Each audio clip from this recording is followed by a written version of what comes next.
You don't have the tools in your toolbox to do that. They didn't say that. Now, I didn't have a lot of the tools in my toolbox. And so I had to be creative along the way to use other tools to make things happen, think outside the box. And I think, well, ask a lot of questions, finding mentors along the way to help me in those initial years, months and years of being an assistant professor. Voices with value, stories with soul, tools for transformation. This is Innovation Insights. Innovate so you do not stagnate. Welcome to another episode of Innovation Insights, where we dive deep into the minds shaping the future of industries through innovation, creativity, and groundbreaking research. We believe that innovation happens in all aspects of life. I am your host, Dr. Eulanda Sanders. Today's guest is a true innovator in the world of food science, research, and mentorship.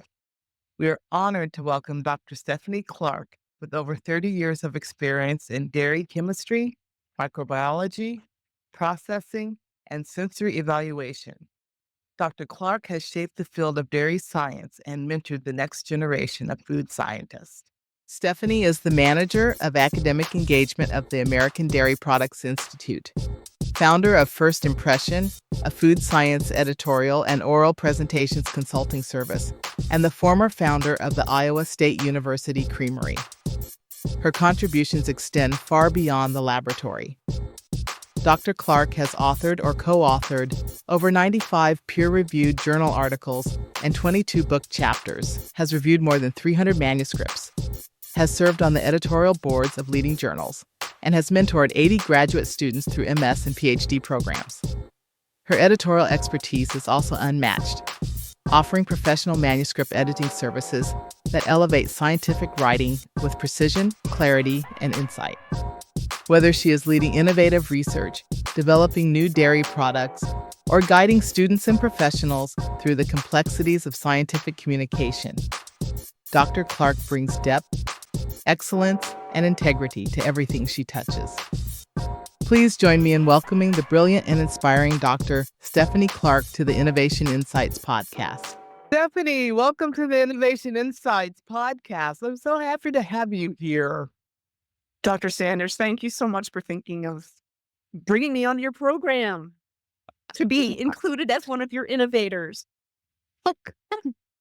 Dr. Stephanie, please just call me Eulanda. Oh my goodness. We've known each other now for like maybe 13 years or so. It's been a long Give or time. take, that would be, yeah, that's probably true. Yeah. I was working Back at Iowa State, when I was there, we were in the same college. And I guess most of our interaction would have been related to the creamery and hopefully coming on over and enjoying some of our ice cream. Yeah. We both held endowed professorships at the same time too at Iowa State. And so we also crossed over with some of that. So that felt fun. Yep. Yeah. So again, thank you. And I know that you've been an important mentor to many people within the discipline and at Iowa State. And one of our other guests on the podcast, Dr. Shannon Coleman, she thinks the world of you. And thank you for all that you have done. And thank you. Well, that's the best part, I think, of being on faculty is that mentoring piece. I just love working with students and faculty, whether they're junior or senior, just starting out, thinking of maybe going into the field, helping them decide whether it is the right place for them. That's always fun also, because heck, I didn't know what I wanted to do. And so I needed mentors. And so I like being on the other side of that now, where I can actually provide a little bit of wisdom. I don't have all the answers for sure, but exploring it with the next generation, it feels good. It's satisfying. well, you're very good at it. You're very good. Thank you. Thank you. Would you tell us a little bit about your journey? What initially drew you to food science and particularly specializing in dairy? Sure. Well, it is kind of circuitous because I grew up on a small farm in Massachusetts, and I was in 4-H, and that was a great way to learn about leadership and responsibility and public speaking and innovating. And I actually didn't know that food science was an option. I originally wanted to be a vet and save all the animals. That was very naive, of course. And I went into animal science as an undergraduate and started and completed an animal science bachelor's degree. But partway through that, I realized I want to do research. Somehow I heard about undergraduate research as an option, and so I went to my animal science advisor and I said, "Can I do some undergraduate research on goat milk?" Because I'd grown up with dairy goats. I got my first goat when I was 7 years old, and I was making cheese with the milk and creating new things with the milk, so I wanted to study the milk. And she said, "Oh, we don't work with animal products, we work with animals. You need to go over to food science." And so that's how I discovered food science. It was by mistake. And I think what I've learned through the years is a lot of people discover food science by mistake, and I'm so glad that I did. I really my first class was milk and frozen desserts, and I realized that I could be creative in food science, and that's when I fell in love with it. I said, "Oh, this is what I wanna do." So I got to do research and then also be creative at the same time. So create things with food, but not just cooking. It was food that would be for a large audience. So it's food that's meant to be refrigerated or frozen or stored for a period of time, distributed long distances, so not just in a kitchen. So I didn't know it existed, and then fell in love with it and got my master's and PhD in food science. That's how it all kinda came to be, to the graduate school and so on. And then, as far as how did I go from there? Well, I didn't know when I graduated, like many students, I didn't know what I would get a job in. I knew I liked teaching. I had discovered along the way that I did like teaching. For my when I was doing my PhD, one of my minors was education, and then I applied to be a postdoc. I applied to be a faculty member, and I applied to work in industry. So to be a food scientist in industry or to be a postdoc to maybe someday either go into industry or go into academia. And then I found a position at Washington State University that was to go directly into academia as an assistant professor. And of all things, I got invited to be an assistant professor at Washington State University. So that was my first job right out without getting a postdoc.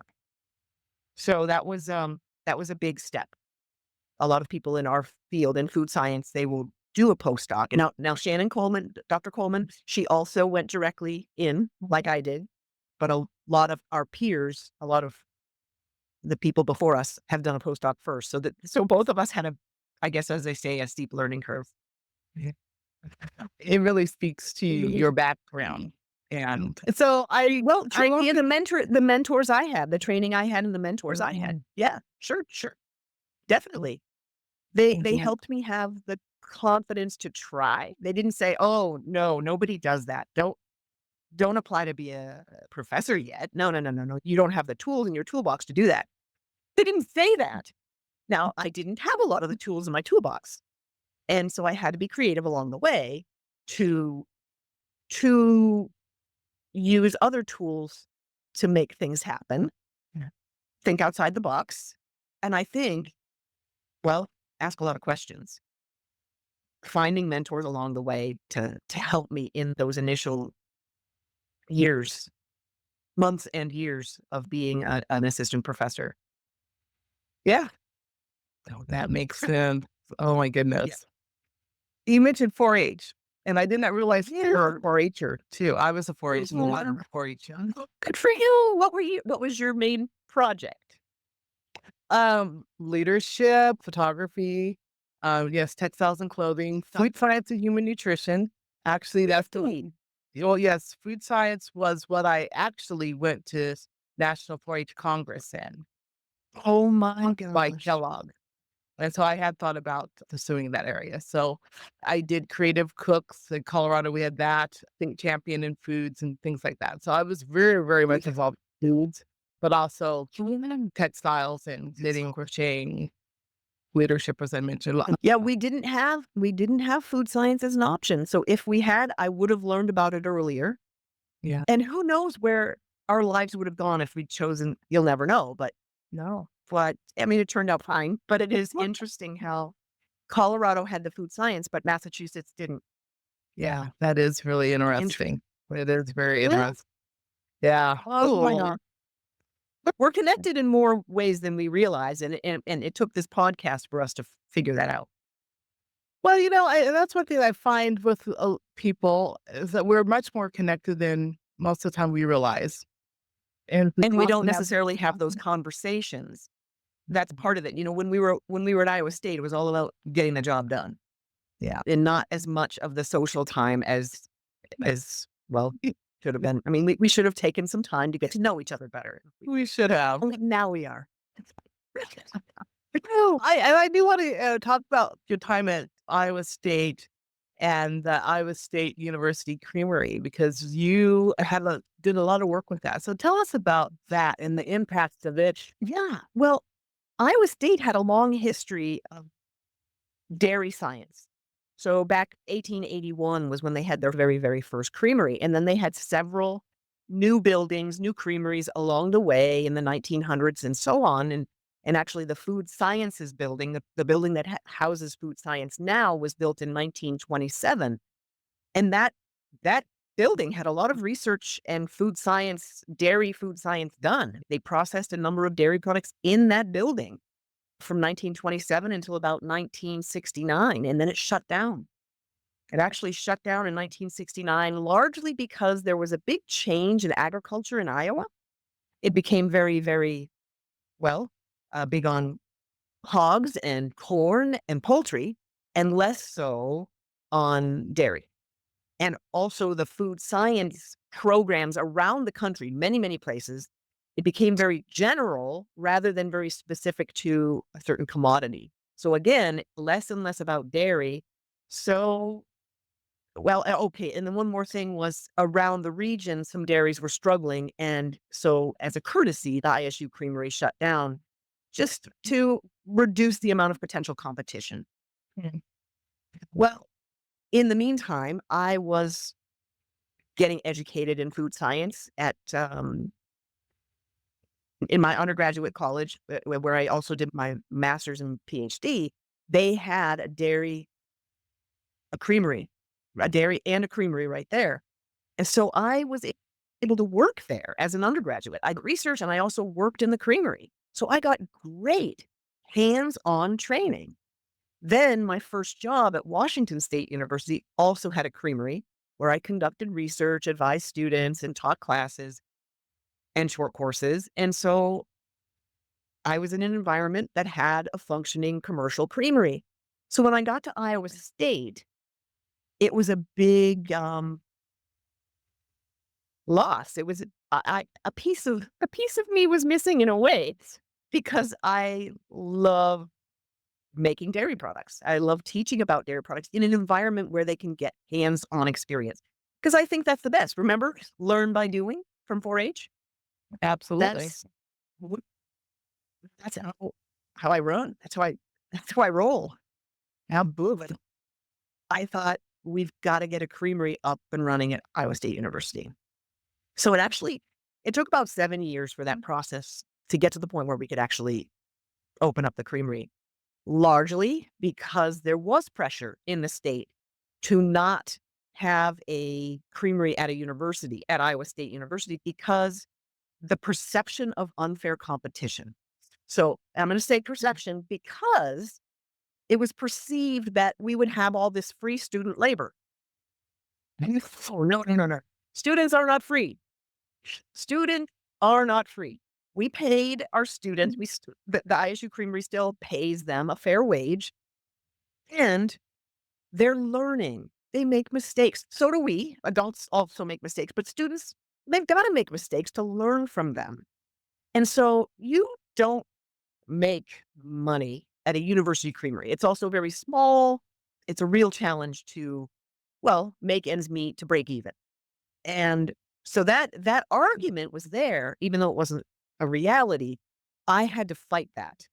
I also needed to write a business plan and justify budget and so forth, hire people, train people, acquire equipment, get contracts with vendors and so forth.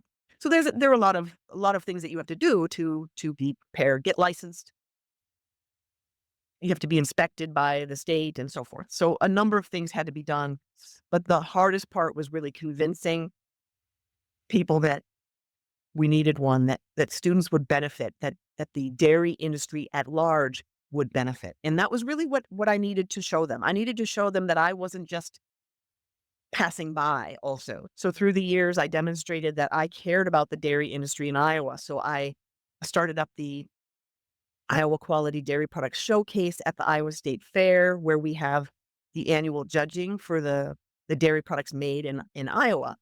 So started that up. We display the winning dairy products made in Iowa next to the butter cow. So people wait in line to see the butter cow and they see all the beautiful dairy products that are made in Iowa. So that was a big part of it. And then being a kind of a consultant, answering questions, just always being ready to answer questions of dairy product processors in Iowa was really important to demonstrate that I cared that everybody succeed. Because if one dairy producer in Iowa fails, the whole industry is hurt. If somebody gets sick or if somebody has a bad dairy experience, it looks bad for the whole dairy industry. So we want everybody to succeed.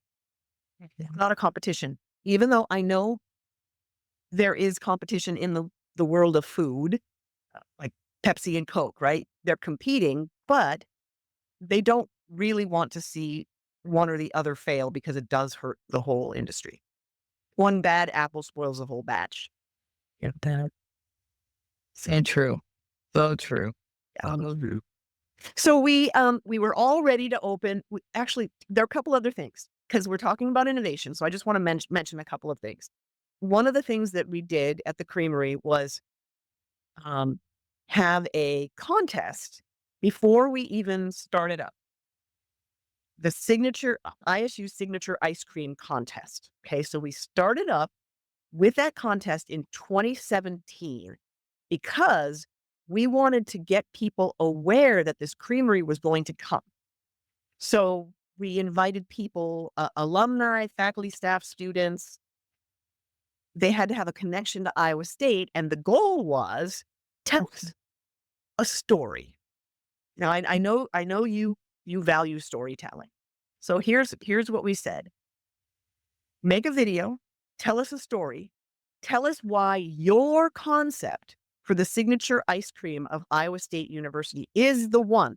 Tell us why this ice cream encapsulates the ISU story. So we launched this contest and there were entries. I had folks from the industry, some Iowa State folks and some folks from the ice cream industry judge the entries. And then we picked the top winner that really told the story. So they had to make a video. So that was really fun. They had to make a video of this and describe the product. And their product is now today still available. Our very first ice cream called Legacy. Now we wanted to call it Legacy because Psy, as you know, but many of your listeners may not know, Psy is the mascot of Iowa State University. Psy is a cardinal because the cardinals fly freely in the region, but he's also a tornado. He's kind of a tornado slash cardinal, kind of encapsulated in one. And so Legacy is honoring a couple legacies. One of them, Mildred Day, was one of the creators. She was a food scientist. She was one of the creators of the Rice Krispies treats. Yeah. And then George Washington Carver, who was also one of the alumni of Iowa State University, who did many innovations, famous for many reasons. But one of the things that he is known for is his research on peanuts. Now, he didn't do that work at Iowa State, but these students put together those two concepts. And the concept is a scotcheroo ice cream. And again, many of your listeners might not know what a scotcheroo is, but they're delicious. I didn't know what they were until I got to Iowa. It's a butterscotch Rice Krispies treat. So peanut butterscotch Rice Krispies treat with chocolate on top. We made an ice cream that's butterscotch and peanut butter based ice cream with chocolate covered Rice Crisps throughout the ice cream. Still to this day, among my most favorite ice creams. So that was our very first. And what we did is we went around campus and we gave away free samples because we needed to sell this idea of a creamery. And I was state, and I think you were one of the people that we shared it with, because we really wanted people to want it, want our product, want the creamery. So we were gonna open up in April of 2020 with 6 flavors. You're laughing because you know what happened. March, we all went home at spring break and did not return. So our creamery, our dream to start up our creamery with our 6 brand new flavors of ice cream, we couldn't open the doors. So we got everything in order. We still paid our students. We made inventory, basically, because we were still meeting. Some of us were still on campus. So those who were there, we wore our masks and we made ice cream. We continued to innovate. And the other thing that we did, again, this is about innovation. That's why I'm talking so much about the creamery. We did a lot of innovating then and still do. Because COVID was so overwhelming and life changing for so many of us, I thought it would be fun to have another contest. And this particular contest, several years after that first one that we did, because now it's 2020, it's 3 years later. Uh, Ice cream flavors of Iowa State. Wait, the Iowa State College ice cream flavors of Iowa State colleges contest. So in this particular one, we invited alumni, faculty, staff, and students to. They didn't have to do a video, but they had to describe what was the flavor that would describe their college. So we had 8 colleges, right? We had College of Design, College of Agriculture, College of Human Sciences, et cetera, engineering, et cetera, veterinary. And so we requested people enter their concepts. They didn't have to make them. They just had to describe them really well. And again, we had judges from campus and around the industry to judge, and we picked the 8 top products. We created those products, so we had to reformulate a few things to make those products. Uh, uh, and so in the fall, when we opened in August, we ultimately opened our doors in August 2020, and we had the 6-foot social distancing, and people came and bought scoops of ice cream. At that time, we only released our six flavors. So your basic strawberry and dark chocolate, and we had cardinal tracks and yeah, Winter's Green, which is honoring our first woman president, Dr. Wendy Winterstein. So yes, we had those 6 flavors because we hadn't finished formulating all of our brand new flavors. But by October, we had all of our eight additional flavors formulated and ready to go. And the faculty, staff, students, and alumni who created those each got to take some home. They won pints that they got to take home to taste their concept that was ultimately produced. So it was really, really amazing, really, really special. And those were our core flavors well, for many months until we decided to develop some more. And now they're about 25 flavors at the creamery. Well, thank you for Welcome. sharing that. Yeah. Sure. I know it's a lot on one topic and you have other questions. Oh, no. It was really a great project. And, I was very familiar with it because I was involved with helping open up some other facilities on campus at that time, and one of those facilities was later on sold some of Featuring these. Yeah, the creamery ice yep, cream. did a fantastic job with that.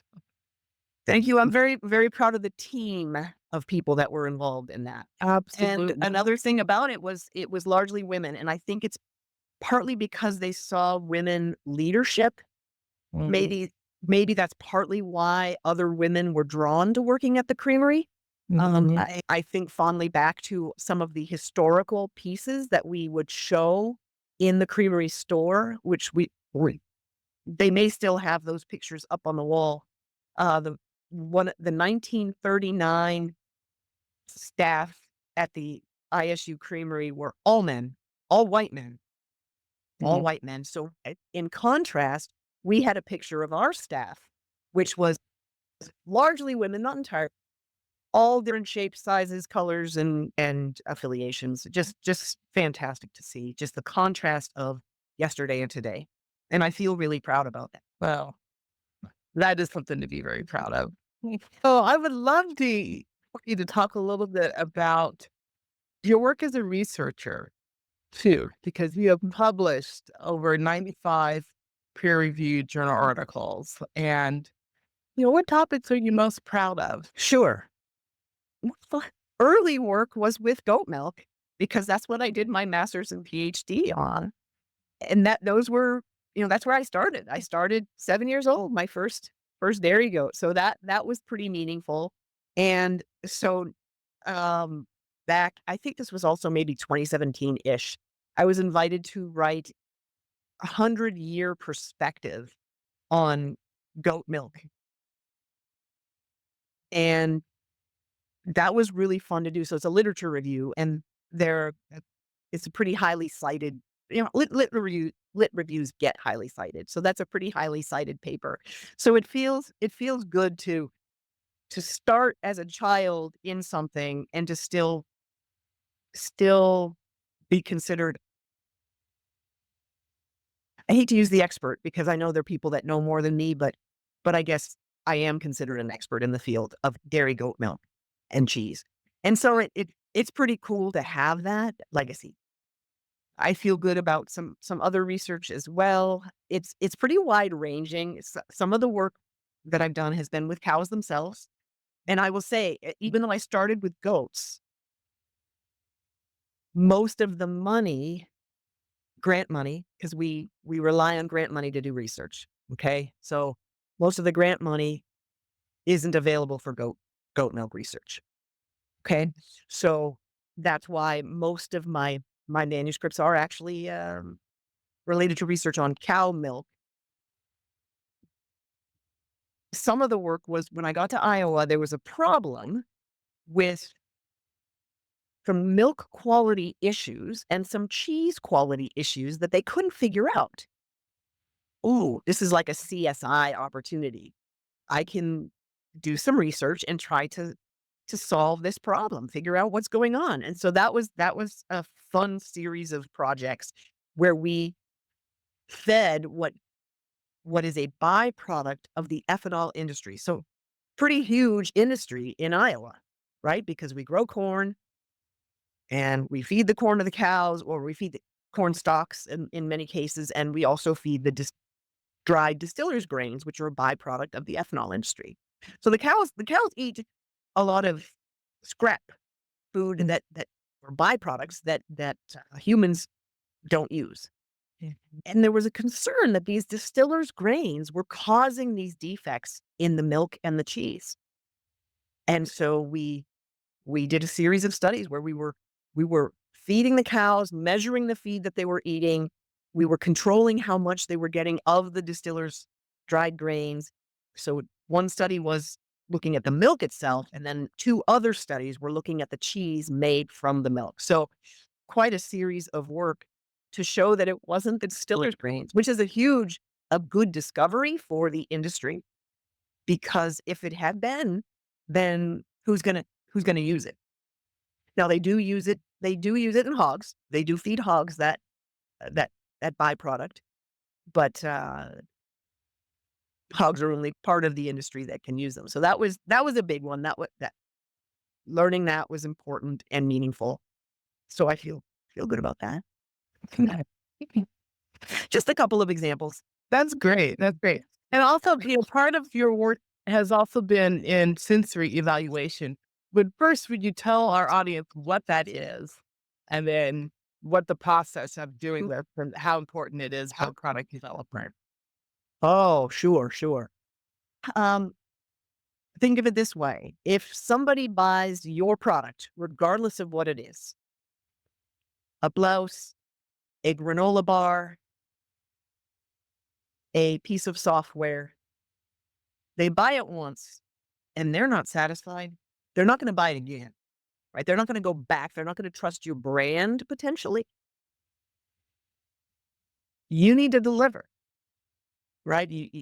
You have to communicate clearly what it is, make it clear what the deliverable is, and actually deliver on it. Right? So sensory evaluation is one of the ways we do that. We can do trained panels or we can do consumer panels. So trained panels are ones where we train people to evaluate for certain characteristics. So for instance, right now I'm doing a research project at New Mexico State University with some undergraduate students. So it goes full circle, right? I started doing undergraduate research and now I'm mentoring undergraduates as well. And this particular project, we have formulated ice creams, 2 different formulations, and we are training some people that are ultimately going to be considered experts on how to evaluate some very specific quality characteristics of these ice creams. So for instance, ice crystals, sandiness, the melt rate, the density of the ice cream. Those are just a few examples. So how dense or fluffy. So if it's really, really, really, really dense, not much air incorporated in, or very, very light and fluffy would be an example of two sides of the spectrum. So that's just one example. So we train about a dozen attributes and train them on the levels or the intensities of those attributes. We train them with very specific anchors so they become experts on evaluating quality. So this particular study, why is it being done? I mean, isn't ice cream all wonderful? Not always. This particular study is being done because globally, there's this incentive now to change the frozen storage temperature by 3 degrees. So historically, since way back with Birdseye, way back, you've heard of Birdseye Foods? Well, Clarence Birdseye suggested the storage temperature 0 degrees, 0 degrees Fahrenheit, negative 18 degrees Celsius. He suggested that as the global temperature of frozen storage, basically. And since he was the expert on frozen foods, it has become and has been the global standard for decades and decades. Research has shown from an environmental standpoint, from a sustainability standpoint. So if the research has shown that if the temperature is increased to minus 15 degrees Fahrenheit, that 3 degrees change can make a difference economically and environmentally as far as the cost of refrigeration. So global energy cost can make a difference. Okay, we spend a lot of money on keeping things cold. So some research has been done on peas and frozen fish and frozen chicken patties, but they hadn't done any research on ice cream and the impact of this 3 degrees of change on the quality of ice cream. Remember what I said? If somebody has a bad sensory experience, they may not buy the product again, and it can ruin your brand. Have you ever had the drumstick ice cream cones with a soggy drumstick cone? Boy, terrible, right? Okay. So that's an example. if you've ever had ice cream that's just terribly, terribly cold and it gives you brain freeze and it really hurts and it's kind of crunchy because the ice crystals in there, that's not Mhm. so pleasant and maybe you'll go to a different brand.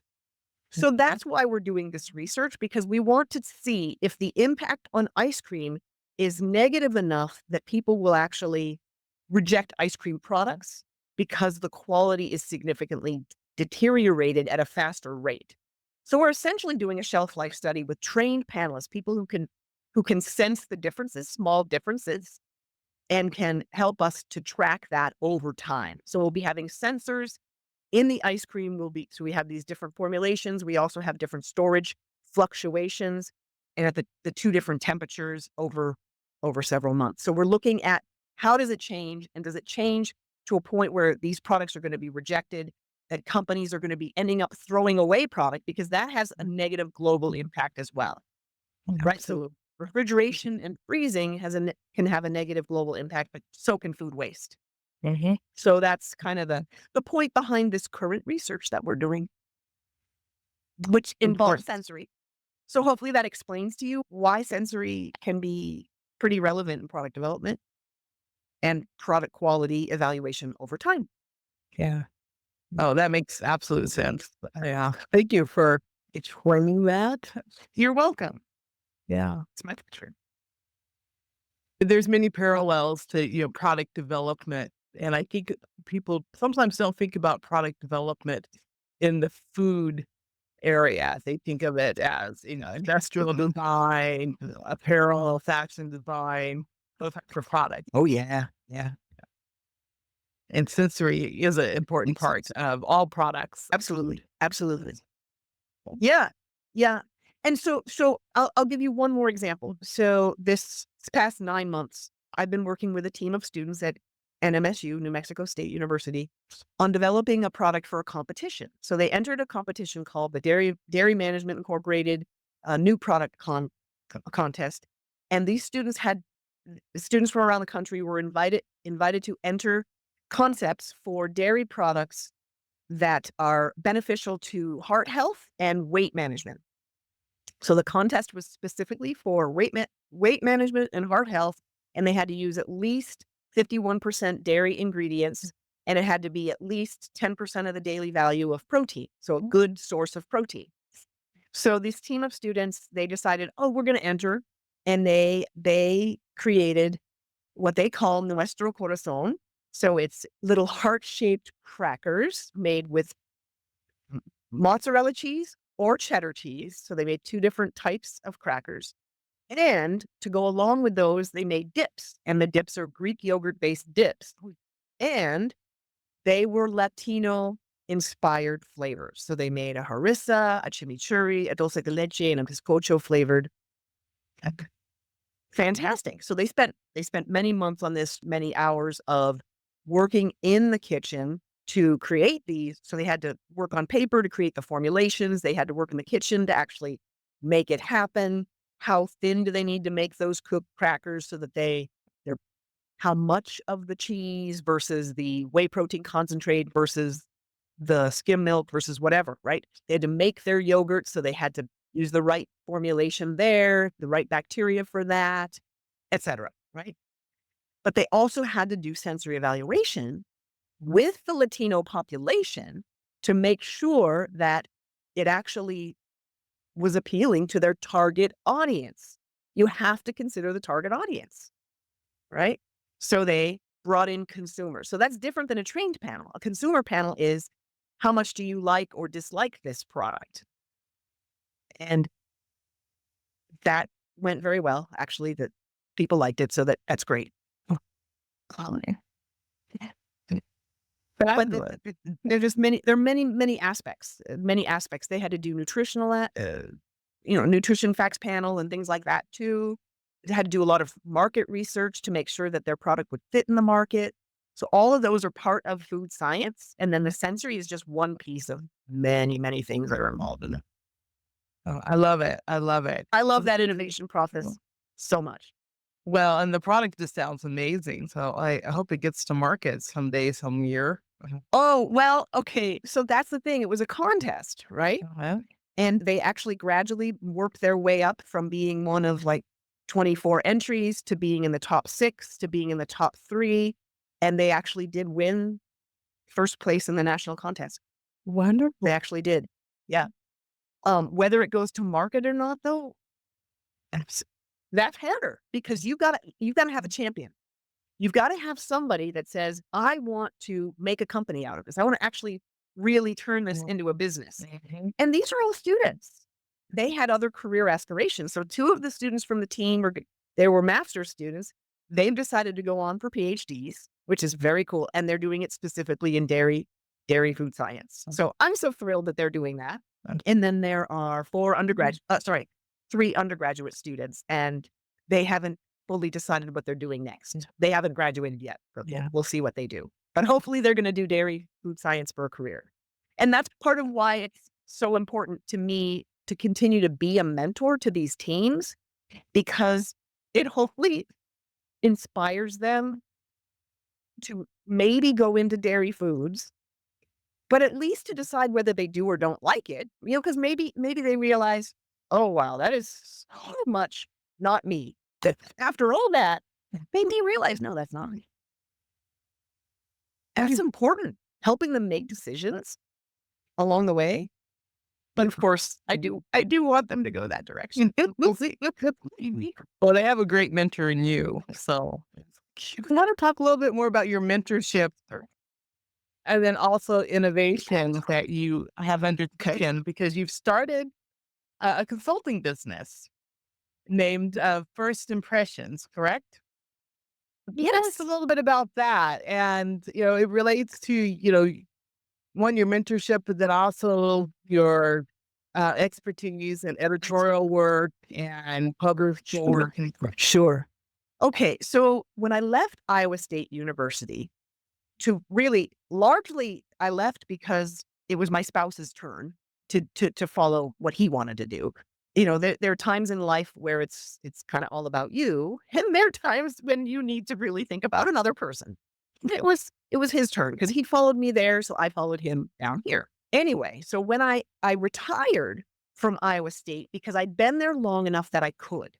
So I'm not fully retired because I still work, but I was able to retire, which enables me to still have access to the library, which was the main reason why I decided to retire from Iowa State, because I wanted to be able to keep my email address and keep my access to the Iowa State University library system, which is fantastic. So I had some time, more time than I had in the past, to review literature. So whenever I got a request to be a peer reviewer on an article for foods or for Journal of Dairy Science or for the International Dairy Journal or for Journal of Sensory Studies or whatever, there are tons. There are many, many, many journals out there. I get invited, and most of the time I'd say yes because I had more time to do it and I wanted to stay current. I wanted to continue to know the science. I'm sorry to say, a lot of what I read was really poorly written. And I gave lots and lots and lots of feedback. Hopefully, they took it to heart and improved the papers, but many times I suggested rejection. So, as a peer reviewer, you can reject, suggest major revisions, suggest minor revision, or accept. And those are roughly the categories, roughly. And a lot of them, it was reject or major revision. And I realized I'd love to help these people before they get to this point, because the first impression I got from many of those papers was, oh, this is not looking good. I'd read the abstract and I already know this is going to take me a lot of time to go through. And I'd spend hours and hours on it. So that's when I decided I've got to start this small business and help people do better before they submit it for peer review and get someone all ticked off, get some reviewer ticked off and take hours and hours of their time, pay for my time, and I will give you the tough review that you can fix and then you submit it for peer review, and you can probably submit to a higher tier journal and get better feedback to make it even better. And then the science that's going out there is better overall. We just take it all up a notch. That's why I started First Impressions. The other reason was because I love helping people get better with their public speaking. Mm. And I also like mentoring people to help them advance their careers. So I thought, okay, we'll have the three tiers. We'll have the editing, proofreading side, we'll have the oral presentation side, and then we'll have the career development side. Excellent. Excellent. That it's good and it's important. And it's really wonderful that you're offering, those three tiers or those three pillars because faculty, graduate students, they really do need that extra support. And sometimes they're not getting it within their programs or within their institutions. And faculty, one, are so busy, have so many things to do, so they're not able to sometimes support their students that way. Yeah. Yes, and sometimes they need a career change and they don't necessarily want everyone to know about it. And so they can't go on campus and ask for mentoring because maybe the word will get out. So they can go to somebody confidential. Mhm. That's great. And that's great that you mentioned the confidentiality part of it too. Thank you. And we'll make sure that we have links to your consulting business, the show notes and everything too, so people can get a hold of you.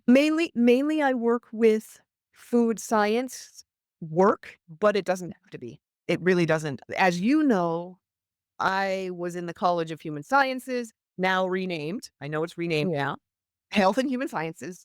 My department was food science, human nutrition, and we had nursing. I would review materials from people, huge wide range. I was on faculty review in the College of Human Sciences, so I would see pieces of work from your department, from a variety of departments, education department or school of education. So a whole range, not just food science. So I can review other work. It doesn't have to be science work.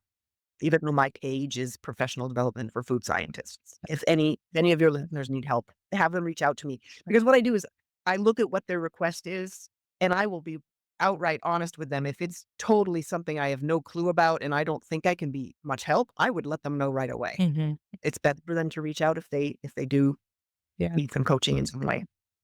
But I know you do that too. So they've got you. Yeah. There's so much opportunity to support people. And so thank you for doing that because They're welcome. people need support. We Oh, have those who supported us. We're just coming back around again. absolutely. Giving back. Absolutely. Yeah. I still have people supporting me. Thank goodness. I still have a great team of centers. So thinking about leadership and leadership within science, what does that mean to you? Leadership in the field of science, and especially as a woman in science. Oof. Now you're getting to those tough questions. When I think back to my approach, I'm a questioner. I think largely I'm a questioner, which I have learned in recent years does not always work for people. Yeah, and that's kids laugh. Yeah, they think I'm questioning their ability, which I'm not necessarily. I'm trying to get them to think ahead and explain their reasoning for things, not because I doubt them so much as I wanna help build on their knowledge. I so value learning. I like to teach the why behind stuff. So whenever I was training in the creamery, it was teaching. It was teaching. It wasn't just follow me. Here's how you clean something. Here's why we have to clean this way. This is how we take it apart. And this is why we have to do it with such care because these gaskets, if they crack, the microorganisms get right in here. And we have got to make sure we are looking carefully every single time we take this apart. Because if there is a crack or a crevice, they can create a biofilm. Yeah, I always go back to why? Why? And that's why I ask so many questions. So I lead by teaching and questioning. I don't know if that answers your question. I love that you're talking about why. And it's funny because over the last week, I've been working on a series of YouTube videos that will be the why of certain things or why we do things at Innovation Insights and just why. And that has been something too. But when I started Innovation Insights, I had some why videos, like why Innovation Insights. That why, that question is so powerful. So thank you for bringing that up. I'm glad to be validated in that because again, in recent years, there's sometimes some sensitivity to asking those questions. I'm glad to hear validation about Mhm. it. Yeah. Well, like, we sometimes our environments, we talk the talk of like, oh, there's no dumb questions, there's no bad questions. Oh, you're encouraged to answer questions.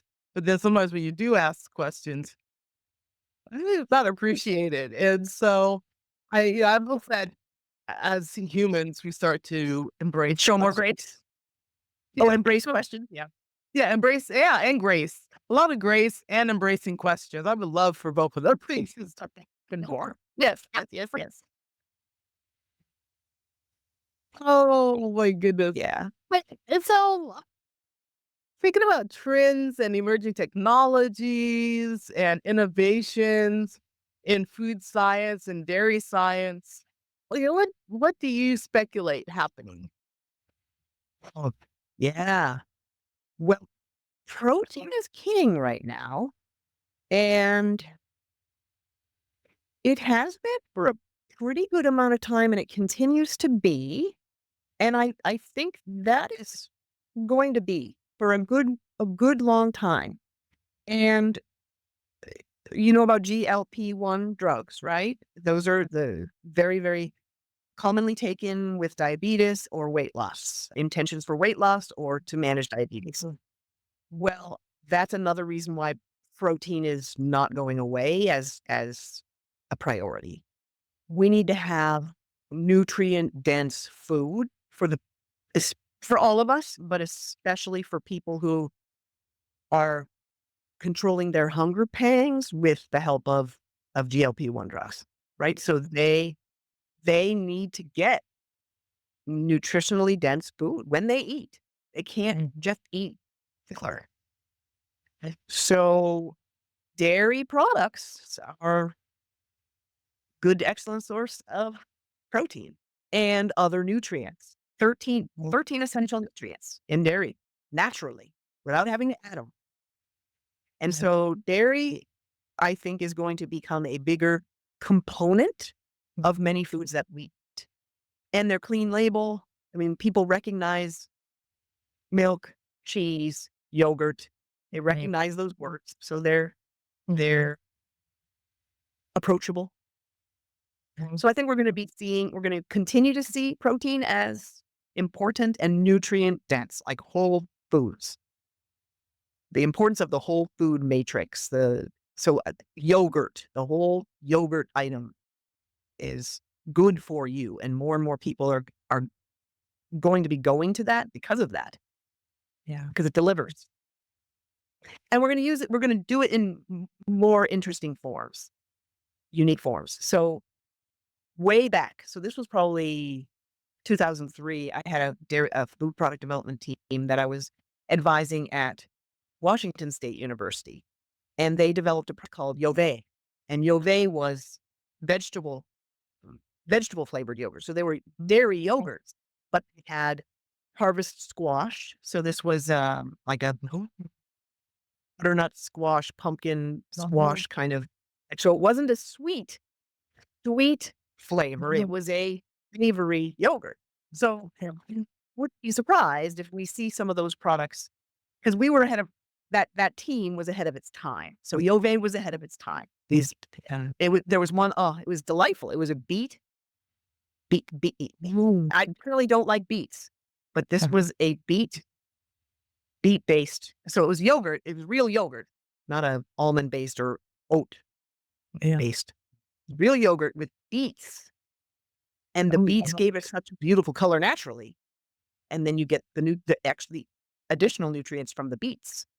So not only the beautiful color, but the additional nutrients and flavor of the beets, but not to the yucky point where you taste earth. And beets intensely. They did a great job. So can potentially see products like that in the future. Like I said, we were ahead of our time way back then. Yeah. But it's time now. Oh, I love it. I love it. That's exciting. You heard it first here. Yeah. From my, way back when over, gosh, over 40 some years 4-H experience. 'Cause I started with food nutrition was my first project. Yeah. So I was Yeah. 8 or 9 years old then. Okay, let's say about 50 years ago. Then I I, mean, I yeah, and years run fast. it went very fast.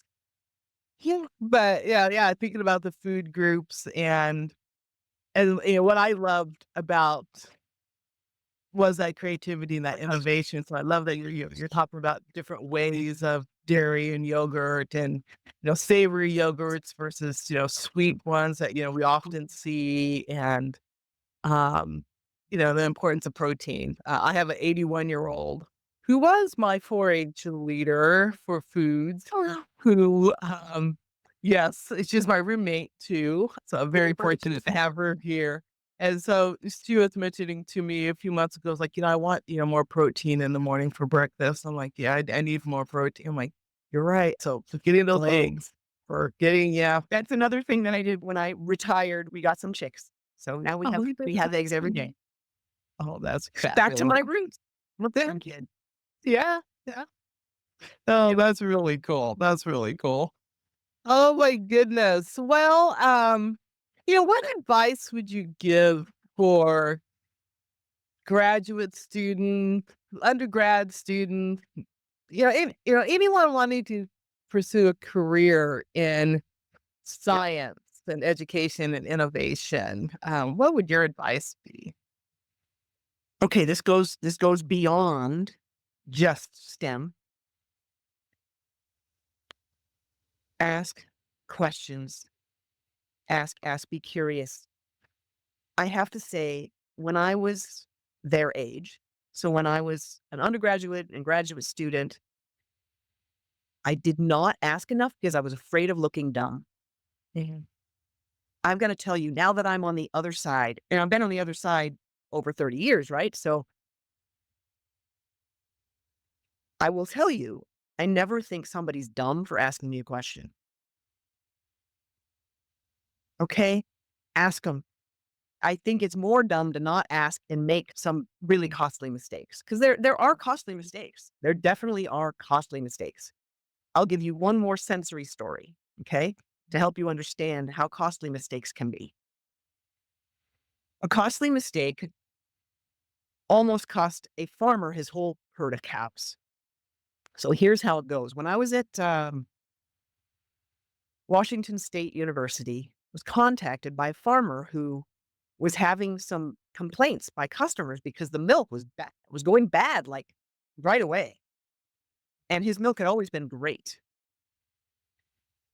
And I said, okay, I asked through a series of questions because one of the things that I do as a consultant is I ask a lot of questions to try to figure out the problem before having to send product or go visit a facility or whatever. So I ask a lot of questions. So I went through the typical questions that I ask. Did you change their food? Did you change their water source?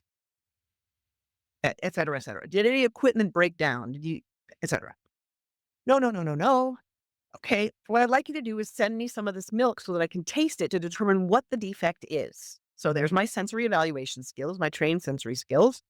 I identified that it was metal oxidized. So metal oxidized is a process that makes the milk taste like, and this is going to sound nasty, but it's going to taste like either it has blood in it or a penny, like coins sitting in the milk.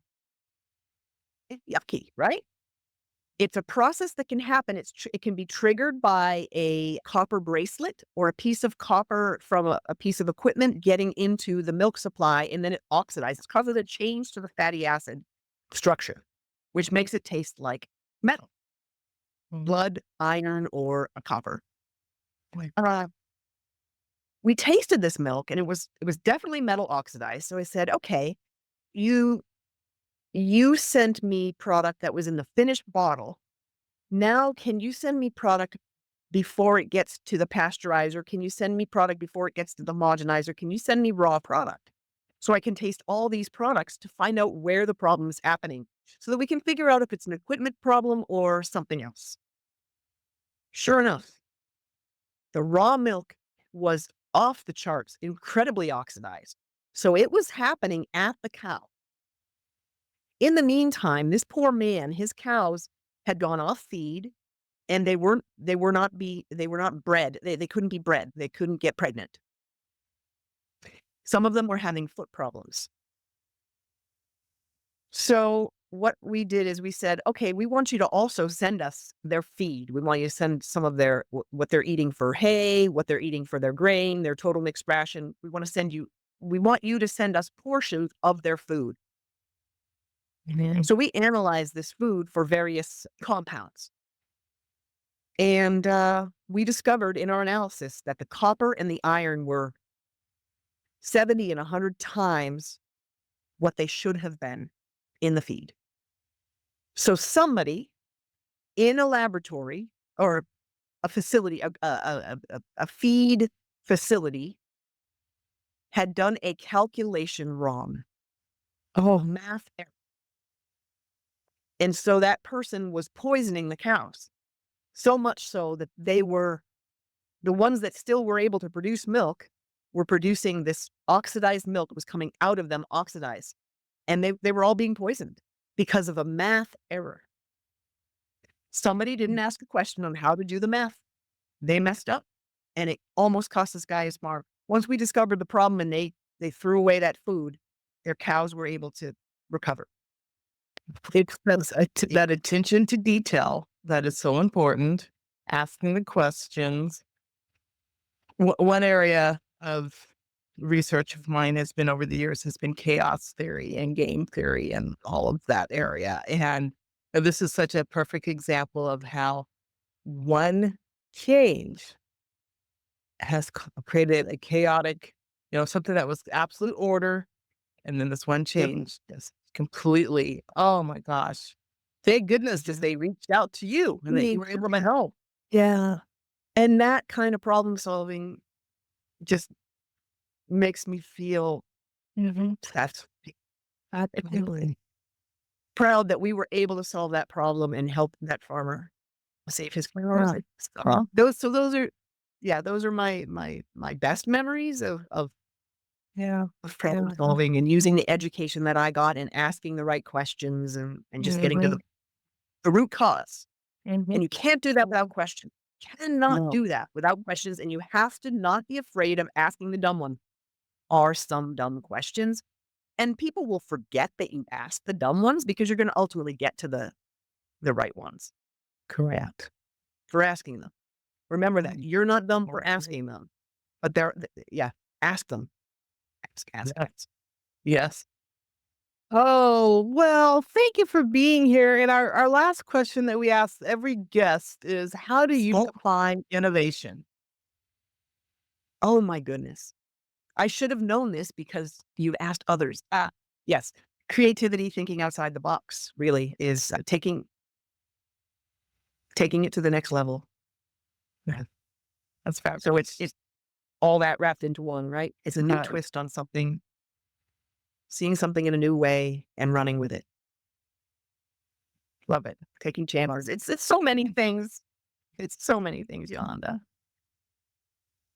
Taking chances, being creative, and running with it.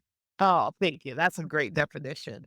You should do a word cloud of all the answers that you get from people because you're getting so many different ones, and then put it in a word cloud and share it back because Well, that is in the word. And then plus we have a series of clips for each person, their definition that goes out of defining innovation too. So that will be highlighted. Your definition will be highlighted too. So, yeah. Yeah. These conversations, there's so many incredible gems that come from them. And so appreciate you being here. again, thanks for thinking of me. I go, why is she asking me? Why is she going to the bottom of the barrel? Darn it.